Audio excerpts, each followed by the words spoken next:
Сәлем арна көрермендері. Қазақша арнаны қолдап, тіркеліп, өздеріңіздің алтын пікірлеріңізді қалдыра кетіңіздер. Олай болса, біз бастаймыз. Қазақстанға шетелдіктердің жаппай келуіне байланысты Ішкі істер министрлігінің көші-қон қызметі комитеті мәлімдеме жасады. Ұсынылған мәліметке сәйкес, жыл басынан Қазақстанға Ресейден 1.660.000 адам кірген. Ведомство өкілі қазіргі таңда шетелдіктердің еліміздің аумағына кіруі бақылауда екенін қосып өтті. Көші-қон қызметі комитеті басшысының міндетін атқарушы Аслан Аталықов шетелдіктердің Қазақстан аумағына келуі заңдық негізде реттелетінін айтты.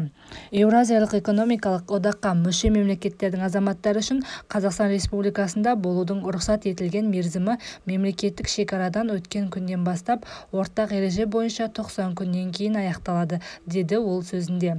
Сонымен қатар жыл басынан бері елге 4,5 миллион шетелдік келген.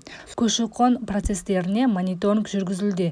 Ішкі істер органдары келушілердің белгіленген болу ережелерінің сақталуын бақылауда, деді Аслан Аталықов. Шетелдіктер Қазақстанда болу тәртібін бұзса, тиісті шаралар қабылданады. Көші-қон қызметінің мәліметінше, мұндай азаматтар мәжбүрлеп шығару және 5 жыл мерзімге елімізге қайта кіруге тыйым салу түріндегі қосымша санкция қарастырылады.